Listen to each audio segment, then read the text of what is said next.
मैं वैसे शीतल जी से जरा पूछूं। शीतल जी, एक तो जस्टिस चमलेश्वर की रिप्रेजेंटेशन बहुत अच्छी है और समय सीमा है 12 सितंबर को तक रिपोर्ट आ जानी है।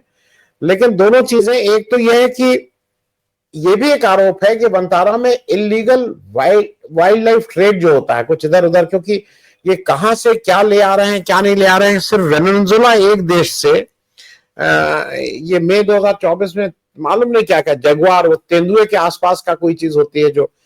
दूसरा ये कहा जा रहा है कि ये इसमें कुछ न कुछ इसके संरक्षण की आड़ में ये कुछ इलीगल काम हो रहा है, वहां कुछ हेरा फेरी, मनी लॉन्ड्रिंग, कुछ इस तरह का हो रहा है। एक तो ये लोगों का आरोप है जो सुप्रीम कोर्ट में पीआईएल चल रही है, उसकी टोटलिटी में जांच है। लेकिन मैं फिर वापस उस पर आता हूं कि क्या आपको लगता है कि ये जो अंबानी जी की ट्रंप से जो नजदीकियां बढ़ी हैं, वो हमारे देश का जो करंट नेतृत्व है वो उसको पचा नहीं रहा है, और उनको कहीं उनकी जगह दिखाने, उनकी औकात दिखाने के लिए कि तुम यही रह सकते हो। ये अनिल अंबानी, एकदम से अनिल अंबानी का केस जग गया है, एकदम से सुप्रीम कोर्ट अनिल अंबानी के यहाँ एसआईटी फॉर्म कर दे रहा है। ये उससे कहीं ना कहीं आप इसमें कोई रिलेशनशिप देखते हैं शीतल भाई? अभी कुछ दिन पहले की बात है, ज्यादा पुरानी नहीं, शायद एक हफ्ते 10 दिन की बात है। एक राइट विंग के जर्नलिस्ट हैं और उन्होंने एक स्टोरी की थी। और इस स्टोरी में ये था कि जो एक फाउंडेशन है अमेरिका में, जो थिंक टैंक है ऑब्जर्वर करके, जिसको रिलायंस फंड करता है, एक जमाने से है, और जिसमें हमारे जो विदेश मंत्री हैं उनके पुत्र जो है वहाँ प्रमुख भूमिका में हैं, ध्रुव जिनका नाम है। उनको लेकर ये था कि बहुत बड़ा विकेट गिरने वाला है, कुछ इस तरह की बात थी। और ये था कि गद्दारी की सजा मिलेगी, इस तरह के नारे थे उस पूरे प्रकल्प में। और एक एकाएक राइट विंग के बहुत सारे हैंडल्स ने इस संदेह को अपने अपने हिसाब से बढ़ा चढ़ा के पेश किया था। फिर 2 दिन वो बहुत चली, बड़ी उसकी चर्चा राइट विंग के समर्थकों में हुई, और अंबानी से इस ऑर्गेनाइजेशन के रिश्तों को लेके सारे डिटेल्स और ये वो, और फिर ट्रंप प्रशासन जो भारत के प्रति कर रहा है, वो सारे संदेह जो अभी आपने पहले ही व्यक्त किए, मैं उसको नहीं दोहराऊंगा, वो सब उसमें थे एकाएक। लेकिन वो जो जिन सज्जन ने उसको इनिशिएट किया था 2 दिन बाद उन्होंने उसको विड्रॉ कर लिया। वो मामला तो चुप हुआ, लेकिन ऐसा लगा कि जो आप कह रहे हैं उस संदेह में कुछ बल है, कुछ हुआ है। जो हमारे सबसे ऊपर के 2 घराने हैं, जो दोनों इस वर्तमान सत्ता प्रतिष्ठान के बहुत करीबी माने जाते हैं, लेकिन उसमें 1 और 2 का है मामला। उसमें नंबर 1 तो अडानी है, दूसरा नंबर उनका है। हालांकि वो आर्थिक रूप से ज्यादा बड़ा साम्राज्य रहा है अंबानी जी का। उनका जो मतलब जो उनकी बिक्री वगैरह का वॉल्यूम है वो अडानी से भी बहुत ज्यादा है, कर्मचारी भी उनके यहाँ ज्यादा है। लेकिन अडानी का एक्सपेंशन बहुत तेजी से और बहुत बड़े पैमाने पर बहुत क्षेत्रों में एकाएक हो रहा है। उसके लिए जो कैपिटल जुटाने का काम है देश और देश के बाहर सब जगह से, वो उसमें सरकार बहुत बार मदद करती हुई दिख रही है। और उसमें अपराध भी हो जा रहे हैं अंतर्राष्ट्रीय लेवल पर। अमेरिका में आप जानते हैं एक जांच उनके खिलाफ चल रही है, जो वहां की सेबी की बहन एक तरह से जो अमेरिकन एजेंसी है वो कर रही है। क्रिमिनल मुकदमा उसमें दर्ज हुआ है, उसमें नोटिस वोटिस आए हैं, और वो नोटिस वगैरह अभी तक सर्व नहीं हुए हैं, ये भी रिपोर्ट आ चुकी है 6 महीने में। तो एक और तो ये नजर आता है कि एक उद्योगपति के प्रति इस सरकार का पूरी खुली छूट है। दूसरे डिटेल्स अभी आरबीआई के डिटेल से आए हैं कि 2,65,000 करोड़ का जो लोन पूल है अडानी ग्रुप का, उसमें आधे से ज्यादा अब राष्ट्रीयकृत बैंकों और हमारे फाइनेंशियल इंस्टीट्यूशंस जो देशी हैं उनका हिस्सा हो गया है। यानी उसमें आधा धन जो है हमारे बैंकों वगैरह ने प्रोवाइड किया है, और इसमें करीब 20% की वृद्धि पिछले 1 साल में ही हुई। और ये इसलिए हुआ है कि अब अंतर्राष्ट्रीय स्तर पर पर्टिकुलरली अमेरिकन मार्केट से फंड उठाने की जो क्षमता अडानी ग्रुप के पास थी, वो इस जांच की वजह से खटाई में पड़ गई। बल्कि उस जांच से उनको उनको प्रभाव है, उन पर काफी उसका असर है।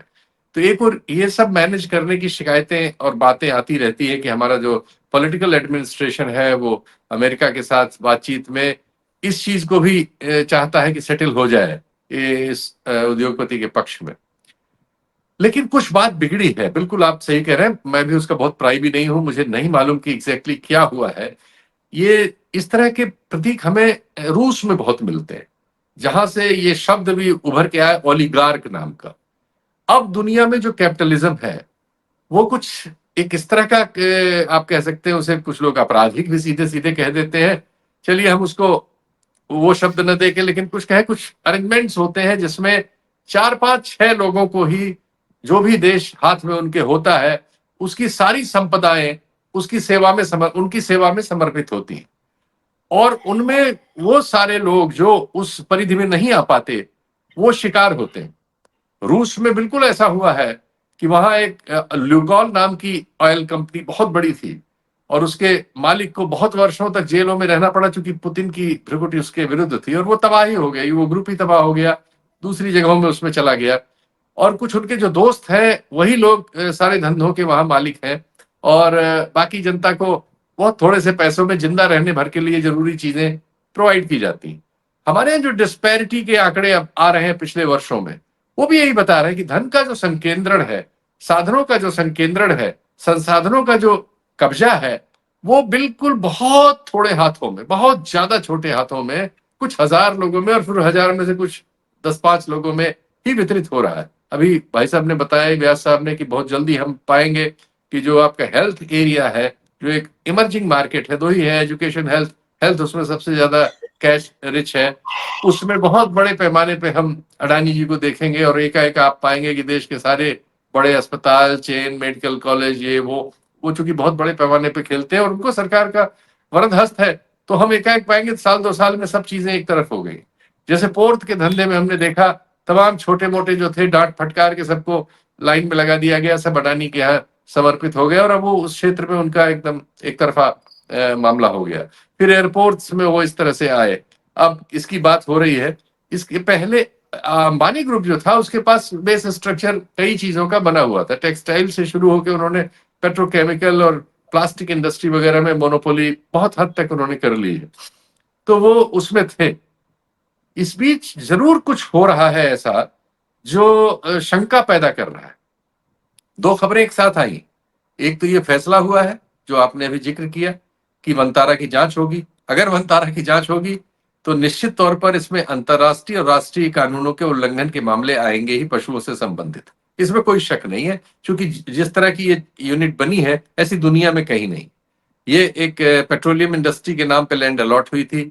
इसमें एक ग्रीन एरिया बनाना था, जो ये एरिया था, उस ग्रीन एरिया में कब वो एकाएक लगभग जू की उसको परमिशन मिल गई, इस पे सब पे जितने भी क्वेरी हुए हैं उन सब के क्लियर आंसर पब्लिक डोमेन में नहीं है।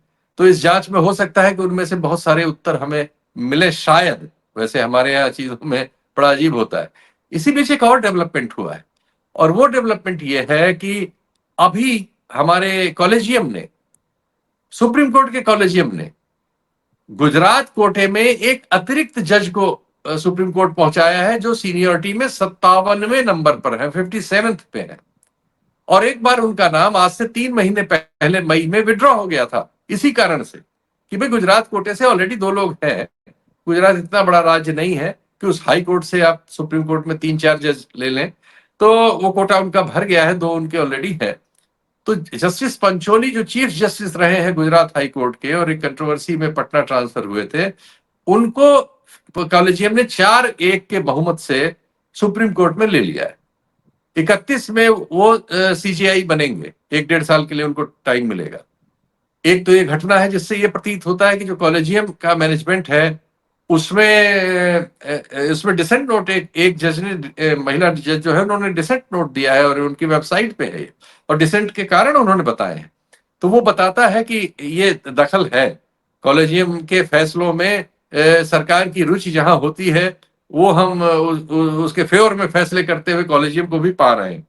तो एक और ये हुआ है, और दूसरी ओर उसी सुप्रीम कोर्ट से हम ये फैसला पा रहे हैं जिसमें अंबानी परिवार के लिए एक भारी मुश्किल का काम हो सकता है, क्योंकि ये जो कानून है अंतर्राष्ट्रीय और राष्ट्रीय स्तर पर, इनके रेमिफिकेशन बहुत बड़े हैं, और इनमें फंसने में बहुत कठिनाइयां पैदा हो सकती हैं किसी भी ग्रुप के लिए।